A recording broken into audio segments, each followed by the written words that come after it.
va noga botiki buku la bwan sekala ndaku pour on va libana ile usana ki okimanda na kimanda ubona pera kufa pera zaki soda akufi to tika na me omo déranger biso ko beta biso ko finga biso bandoki angone sala na kimanda eza mère wa botibino to eza papa zwaki azwaka mwasi mususu bon ngape na yebo atina ngana tunelo ko na pepa koko na biso so na zo atante nga utuna nini ngana tune so yona zala mama na biso to azala mama mobokoli elo ni ono mona mabe pa ya mama la bino ande osala bino nini ande obeta bino bono osala banko yango wana ande obeta bino ya kane wavanda mama na bana bovandi ya obimala msake na asala taba 5 jours taba 10 jours kuna bino koto ochikali kolia bo mona mbongo kolia tie donc tolia na pasi komela tolia na pasi nyos siko yo awo isiko na ville olala na ville siko olia na facilité na lia na mbongo osenga batutu bapesa bino facilement neti tongo tani bwa so bapesi yo combien bapesi nga ya mbongo ebele ngada na simbi yango. Bien-aimés dans le Seigneur, nous vous saluons au nom du Seigneur Jésus-Christ. Nous voulons vous annoncer la convention annuelle au Colorado, à Denver. Notre convention à Messie Ministry Colorado. Et je vais vous présenter le premier orateur, qui est le révérend Roland Dallot, que vous connaissez bien de Philadelphie. Et il va se présenter pour vous dire le programme, comment il sera sur place pour cette convention. Que Dieu vous bénisse. Merci beaucoup. L'apôtre Mbo, c'est un ami, un confrère, un ami de longue date. Et nous nous sommes perdus de vue, mais Dieu a permis qu'on puisse se retrouver. Et tel qu'il a dit, nous voulons vraiment prendre rendez-vous pour cette grande convention, et cette action nouvelle dimension dans la parole à Denver, Colorado. Je rappelle les dates qu'il a prononcées.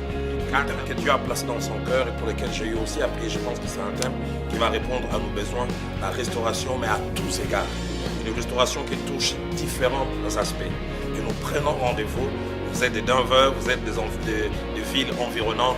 Prenez rendez-vous avec nous pour cette période. Souvenez-vous, en 2019, Denver, Colorado, Messie, qui est l'église, est dirigée par l'apôtre Mbo. Que Dieu vous bénisse.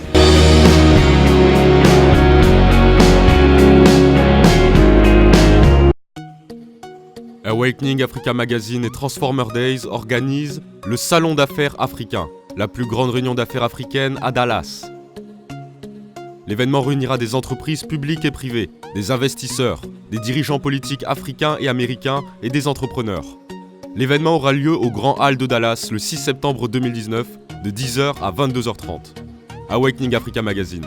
Nous construisons une communauté africaine forte et créons un héritage de richesse durable. Activités, salons et expositions d'affaires, conférences et networking. La conférence sera suivie d'un dîner de gala et de networking. Pour plus d'informations et réservations, appelez au 972 674 01 24 ou envoyez un email à subscribe@awakeningafricamag.com. We heard about this amazing continent with everything that we need and everybody is packing their bags and running to Africa. Le Salon d'affaires africain, là où les leaders africains se rencontrent et créent des opportunités d'affaires. Igela coiffe ikote Papa na Kerwan éternel Kenaya Kanda Taba ikote Sensi Nganda Taba Fenenene Nganda Taba Chez Hugues la coiffe ikote Papa na Kerwan éternel Kenaya Au 174 avenue Aristide Briand, 93 320, les pavillons sous bois. À la petite porte à gauche, association Hugues Ikoté.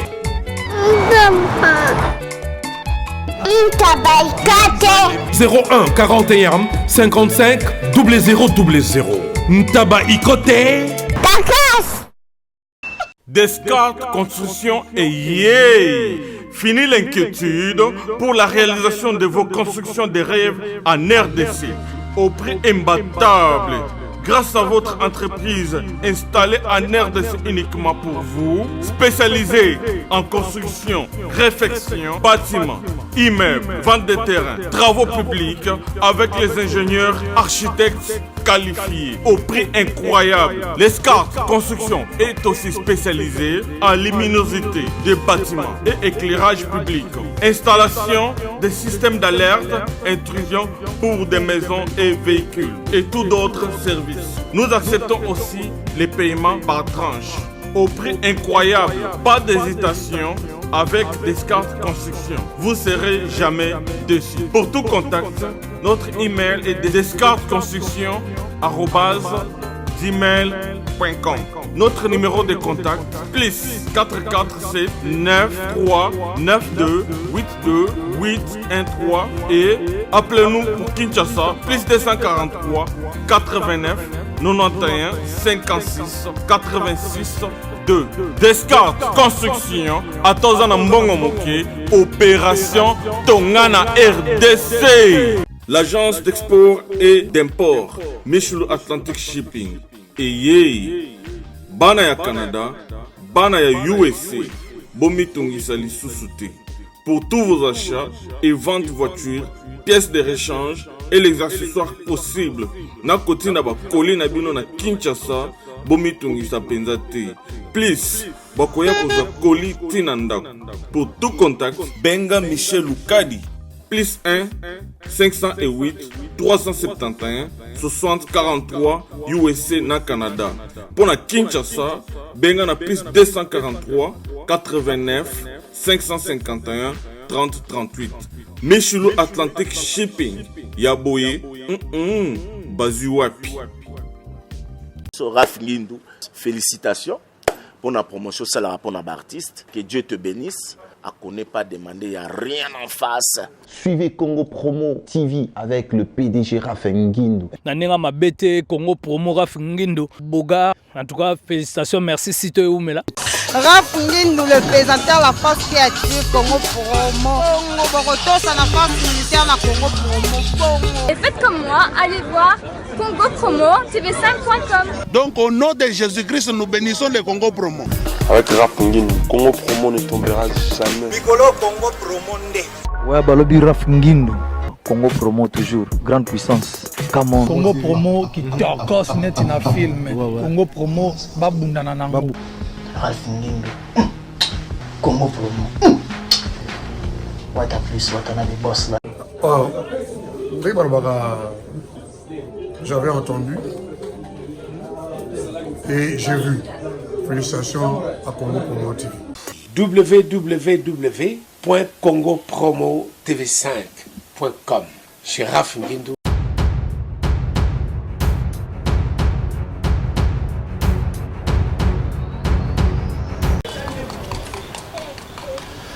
Bonjour, Nabaïmbo Kanabiso et à partout, merci déjà. Koyeba Kibozawa na belé à travers la télé républicaine, la canal 104 décodeur Star Time. Boibi rendez-vous Nabiso et Ratakate chaque matin, c'est-à-dire nous de bêta CT, c'est-à-dire na Congo tant la distraction, tant la réflexion pour Nabiso tout Baïmboka. Alors Lelo, n'engue bozomo na bilili tout ça non loin il y a immeuble Beautour, hein, donc non loin immeuble Beautour, est-ce qu'on a plutôt poni Lelo pour réfléchir na Baïmboka parce que awa tout le cas d'abord intérêt général, il y a Baïmboka. Bon, tout le monde lelo, tout le monde phénomène chégué. Pourquoi? Parce que tout le monde lelo presque na 4 coins à vie preuve de Kinshasa, tout le monde ban dans la biso, tout le monde balek, na biso bande la biso, bazali partout au pays deux fois. Image à réseau qui n'est on s'est dit lelo, tout penser na bango, donc tout le temps il y a qu'on réfléchir par rapport Nayango. Mais on a bon ça mingi parce que moni bango bamsusu bazao hein tout le cas directement moyen to sur ya boya. Bonjour. Bonjour. Comment on Benjamin. Benjamin bon yo comment on Malou. Yo za mutakasa. Tena muluba. Wa muluba. Kasbalu wa takasa. Bon yo comment on Mathieu. Et puis il y a un monde belé à Mathieu. Bilo ozoli ozuya. Asombi. Omelette. Na petit monde. Pakabelinga. Pakabelio. Siko yo pa na bino za Abibwa. Abibwa. Siko yo tika bibwa ti oya wana gombe. Oya ko sani poto mona ko la rapé kaka. Ngamo asepela kana kimandako. Asepela ko kimandako. Elengi oyo ka ndo kimandako, ndo kimandako epe la na libanda. Elote. Suba papa no ba ozo na mama ozonga ndako ozonga. Na ozonga. Ozonga. Alors tous ya nano. Yo ba kombo nani? Benjamin. Alors Benjamin, yo mobali kitoko boye. Ale otika no ndako yo za ovanda na babani. Ngai bandal. Bandal. Babani. Kimbondo. Na Kimbondo. Kota kitoko bongo na Kimbondo et puis otiki bandal oye a na ville. A na ville Rosan. Tozala na kalfungula papa bisonde. Tango abawa nini ateka ndako nga kimanda kuweta na yako kuta ya tekinda kwa na sombi na bandal. Apwe batu misiwa kochi na ndaku na biso kote siko ya kota siko paya baka asoma na bandal ngasiko na ebin kota zalate so nga lina zonga nde na keba papa kutu na biso za na delvo kuna ayetika na ndaku. Et c'est déjà mbula combien za na babala depuis tika ndaka papa ngaki mara na bona na ucholeko nde boza na ville bolia ndeni to senga ka na kin marché a. Alors, si vous avez un peu ça facilement, si vous avez un bolé, bon, vous avez un peu tu as un kin mazia, un peu de fleuve. Bon, vous avez un peu Malou. Vous avez vraiment loup. Tu as une caméra là, si vous avez Malou. Mi parlait déjà bimi eza libanda na misu na nga na zo mona ngo. Et troisième pe koli ka ningo lo baki troisième colis déjà. Ngane libanga. Ona yawa te. Na yesi zibe service. Na zwakata 37 colis awa na zibe service na mbala moko. 37. Oh, ngaku na banga kina esi mwana chaka 3. Ah bon? Yiba yango na kiserie na bango ya musala. Basa pela Brazzaville. Mwana lobaki nanga pe na Angola bazali. Bazali na Angola, bazali na Brazzaville. C'est que to benga bango monde entier. Uko kanseri ukola mundele. Na moni yango. Acha mundele te. Azakia. Yo mutuza na France. Précisément izala na Paris. Izala na Rennes. Izala na Lyon. Izala Sikanine. Soko uza na Pauline yo.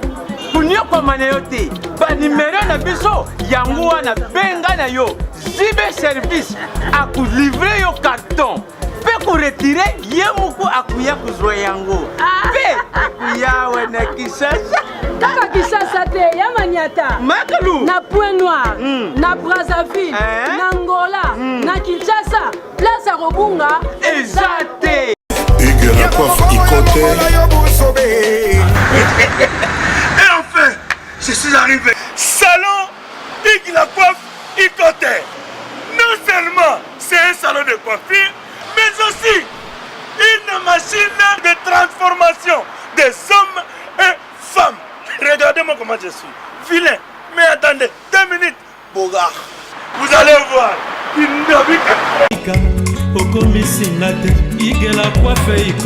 Hugues la coiffe Ikote, votre salon de coiffure mixte afro-européen situé sur la Nationale 3 au 174 avenue Aristide Briand, les pavillons sous bois. Pour plus de précisions, veuillez nous contacter au 01 41 55 00 00 ou encore sur notre site hugueslacoiffeikote.com. Nous sommes ouverts tous les jours de 8h à 20h, même les jours fériés. Hugues la coiffe Ikote, l'homme qui coiffe la ville. Hugues la coiffe Ikote, le salon de coiffure mixte afro-européenne de proximité. Au 174 avenue Aristide Briand, les pavillons sous bois sur la Nationale 3. Un seul numéro, 01 41 55 00 00. La beauté de votre chevelure chez votre frère. Hugues la coiffe Ikote, même père, même mère. Chikicha, chikicha, cha cha. La beauté peut tout changer. Salon Hugues la coiffe Ikote. Quelle beauté! pour les femmes, ndindindi pour les hommes. On va noga botiki beaucoup la bonne sekalandaku pour avoir la libana le usana ki okimandaku. Na kimanda ubona père akufa père azaki soda akufi totika na mère au mot déranger biso ko beta biso ko finga biso bandoki angone sala na kimanda eza mère wa botibino to eza papa zwa ki azwa mwasi mususu bon ngape na yebo atina ngana tunelo ko na pepa koko na biso so na zo tante nga utuneni ngana tuna so yona zala mama na biso to azala mama mobokoli elo ni ono mona mabe pa ya mama la bino ande osa bino nini ande obeta bino bono sa banko yango na ande obeta bino tia kane wavanda mama na bana bovandi ya obimala msake na asala ta ba 5 jours ta ba 10 jours kuna bino koto chikali kolia bo mona mbongo kolia tie dans tolia na pasi komela tolia na pasi nyos siko yo awo isko na ville olala na ville siko olia na facilité na liaka na mbongo osenga liaka na mbongo osenga batu tu bapesa bino facilement neti tongo tani bwa su bapesi yo combien bapesi nga ya mbongo ebele ngada na simbi yango 700 francs ngola ona zota 700 francs basu bapesi yo lelo et comment ma boulot ta togolo ba kop na biso tolielaka ya kop na bino donc ça dit ko senga ya kop na bino OK mais yo siko bando banda olia maki o si sakati maka ngwebele maka ngwebele oso bosa ki maka combien 500 de maki moko e bongo poto to mona poto munene boso ko nani atana mutuka atana mutuka na mutuka tuchoka na misu ke balaka ngaba kopera na kinma ko kimanga ngana kima na kana tutana mutuka siko soki basaleli bino centre babi bokende kuna na kati ya centre wana botika ville bokende kuna na centre lokele biso na fa na centre la pe na pose logo moko kabila longo bodo kitika kishege est-ce que soki makamona ni yo na l'action makamona ngamo na ebe ona mutunanga ebe ona mutuna pwani elo ni yo ça qui est passé dans le Congo kabila mtu asala bo passé dans le Merci beaucoup. Alors, merci. Hein? Alors, yo obiso bazong so pe classe ozonga. Nazonga. Ozonga classe. Yo pe so bazong so classe ozonga classe. Maternelle. Ozonga so classe ni. Maternelle. Yo mutata mukolo bazong so maternelle. Maternelle yo makamuni surtout bazong so maternelle yo. Ne parmi nous bolo ba français. Yo bolo ba français. Le moi en français bateau ba na biso ba soit pesa ba téléspectateur tout en français. Yebsa ba moi quelque chose. Bon. Comment tu t'appelles? Je m'appelle Malouka Embe. Qu'est-ce que tu es venu faire ici en ville? J'ai venu pour faire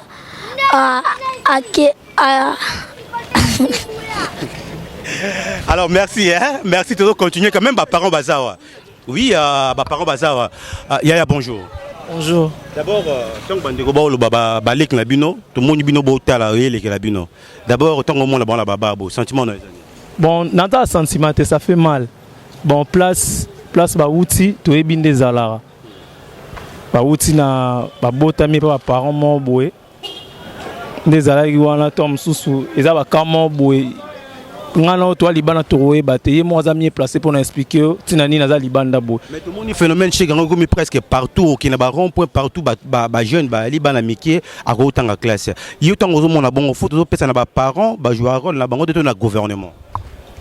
Bon, non pesa pena faute penate. Nde baza libanda. Nde ba komi libanda to ebité. Il y a deux fois papa aboyani na maman, tom sou maman aboyani na papa, azui moi simon boto azui mobali mo boye, ba kana makamo ba ndenge na no mwana oyo azaboye yango pe to mona ba ka o ezebele. Un parent responsable la gondi matika bana na libanda parce que bana mo ba mayele ba osenga kaka ke bazonga classe baza pe bien le roi ba. Parents waza responsable ya rotika mwana libanda boete. Mais oyo pe amema mina sentiment mo tom su ya moi si tom su ya famille ne tom su a rotika mo ane libanda boy ezara ba kamo boy eza penze belé. Merci hein. Alors tous appellent de quoi? Papa Nabiso bonjour. Bonjour papa journaliste. Alors ça sur Télé 7 on a comme on a monsieur Homos la noblesse. Na ba comme on a yo. Nga monsieur David. Hein? Monsieur David. Alors monsieur David, t'as la caméra la biso bien. Ba na biso boya, bobu sana. Baza na biso. D'abord tout le monde a bana na biso, balek na biso baza na bala. Elo nyezo le belo na moto. Bon, franchement vérité vraiment les boucher ça la nga pas parce nga pena za parents. Vraiment na yebaraté bitango za la rayuta na ndaku be uta pona bana. Mais bana baza bana miki. Ça la nga pas parce que na mona d'autres pas za ba parents. Parents vraiment ou alingi bana na ko tika bana na ba exploiter bango boité. Ça la biso passe. En tout cas, ndeti bano vraiment nga za na bango ba yebinga bien, to za na bango na galerie. Ça la nga pas si mettre fois ko mona bana miki boy. En plus et ça la passe gouvernement peut faire soin ya bana. Gouvernement il fait ça et l'oronini. Ba parents va boire bana na libanda gouvernement ça et l'oron. Bon d'autres parents surtout tali ba parents ils allaient pas semboka. Bon to go peut ça peut gouvernement faut titer parce que parents nous sont boti mon faut de responsabilité mon nao.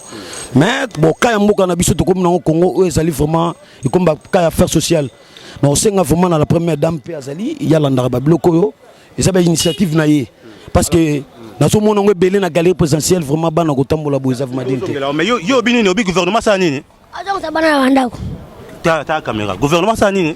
Bazong sabana na bandako. Yo bi gouvernement, yo bana ba ça gouvernement ezala. So ba yo tanga kumba mikonzi moko yo yebi. André Kimbuta. Ya ça la binoni. Azong sabisa na bandako. André Kimbuta ngwaza nani? Ministre. Ah ministre. Gouverneur. Et bon gouverneur de la ville des Arana. Ka André Kimbuta. Il est ministre. Ada gouverneur de la ville. Donc bon comprendre bana bazana. Mais dans jeux années tant que tout le monde a jeune, bano bana kitoko, baza mayele ba mona là, mais bana bala. Dans jeux années pour n'amboka na biso dans les jours à venir. En tout cas vraiment na ko senga vraiment gouvernement Congo to zamboka na biso to lingango trop. Mais pas sûr o to mona na Congo yango monto ko mobaye. Congo za mboka munene, initiative munene pour les enfants vraiment na Congo zaté.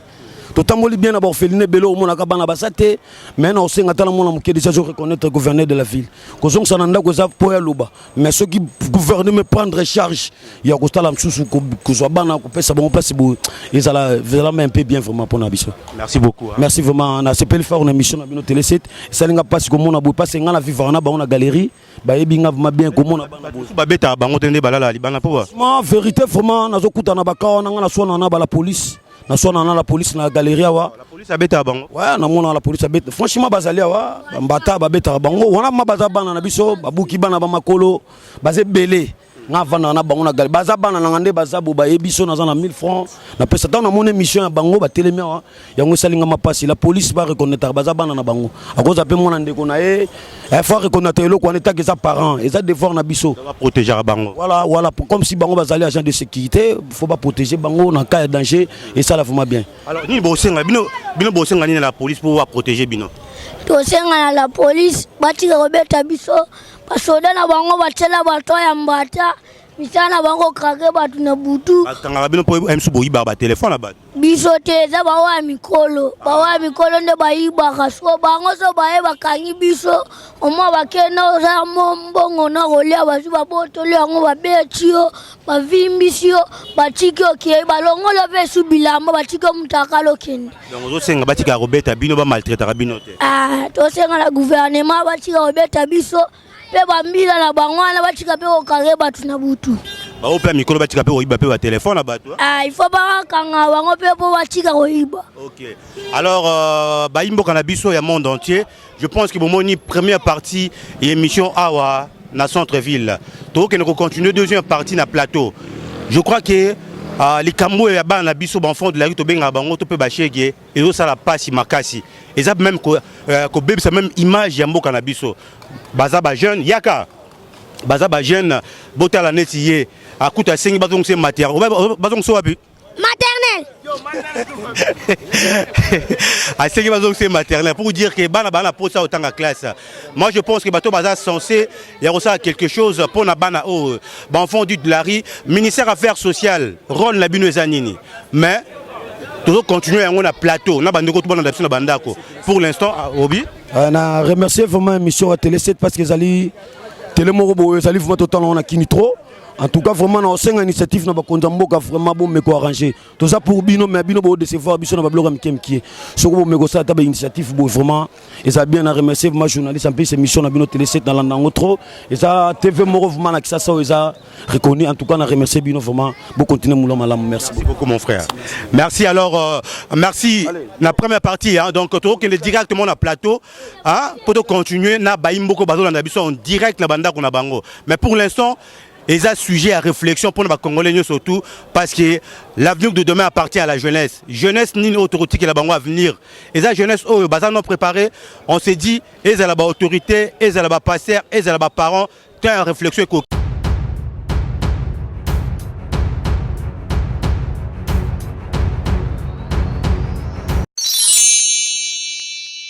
C'est la TV et il y a makambu ya sikali susu. Oh, ba chaîne ya France eza na kati. Ba chaîne ya Congo eza na kati. Ba chaîne ya Londres eza na kati. O numo na makambu ya politique ya sika. Oh, parti AA eza na kati. Oh, parti BB. Oh, CFAIO eza na kati. Ya la TV. Bouquet comme ya muke boye. O tina poche voyager na ngokeno partout lingi. Na bouquet no ya la TV. La TV. Mais ma biso n'engozo ma biso wana 4K. Machine ma daka daka. La TV.